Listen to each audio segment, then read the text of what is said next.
Советская премиум ПТ САУ 7-го уровня Су-122-44 – машина быстрая, маневренная, малозаметная и с хорошей пушкой.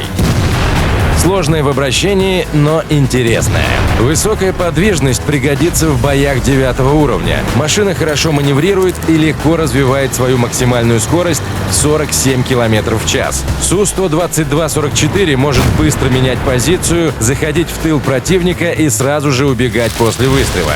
Из-за своей невысокой точности и хорошего бронирования соперников играть в снайпера на этом уровне будет сложно. Даже подкалиберными снарядами мы не сможем пробить в лоб Е-75. Тут имеет смысл поддерживать группы союзных средних танков и вместе продавливать направление. Эффективно играть можно даже против средних танков 9-го уровня, принося пользу команде.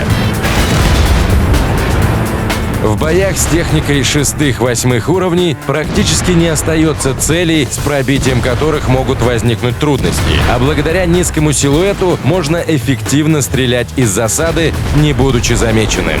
Су-122-44 вооружена орудием Д-25С. Урон за выстрел 390 единиц. Бронепробитие 175 мм. Это одна из самых серьезных пушек на уровне. Советские танки получают аналогичные только в топовой комплектации. 7,5 выстрелов в минуту без учета досылателя и умения экипажа позволяют этой самоходке добиться впечатляющего урона в минуту – 2925 единиц, а это невероятное значение для 7-го уровня.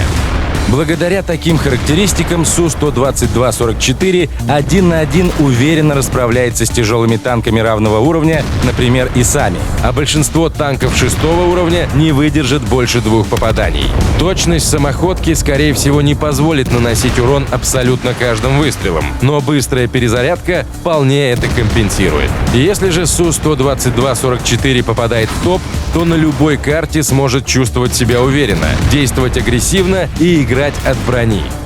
90 мм во лбу и 75 в бортах – отличные для своего класса бронирования. Маска орудия большая и прочная. Нижний бронелист узкий. И посмотрите на лоб. На этот угол наклонов 60 градусов. Чтобы его прошить, нужно бронепробитие более 175 мм. И все равно шанс рикошета достаточно велик. Во время перезарядки немного поворачивайте корпус и наслаждайтесь отлетающими от него снарядами. Только не повторяйте этот номер в бою с девятками. Легкие и средние танки всегда большая проблема для одинокой ПТ САУ, но к Су-122-44 это не относится. У машины отличная скорость поворота шасси – 42 градуса в секунду. Это выше, чем у большинства средних танков ее уровня. Недостатки типичны для машин советской ветки. Ее орудие долго сводится, и она подслеповата. Базовый обзор в 330 метров в большинстве случаев не позволяет стрелять по собственному засвету, но это можно компенсировать дополнительным оборудованием и умениями экипажа.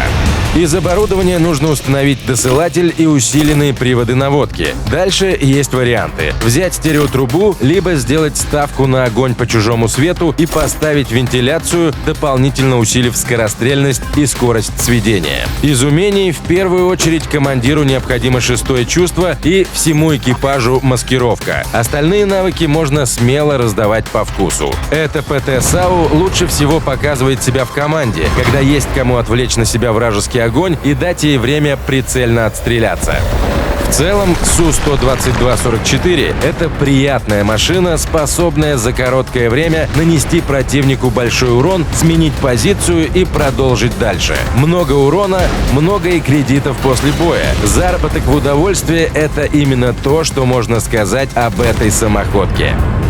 Ну а если вы хотите узнать об этой машине еще больше, то переходите на специальный портал su12244.ru. Спасибо за просмотр и до встречи на полях сражений!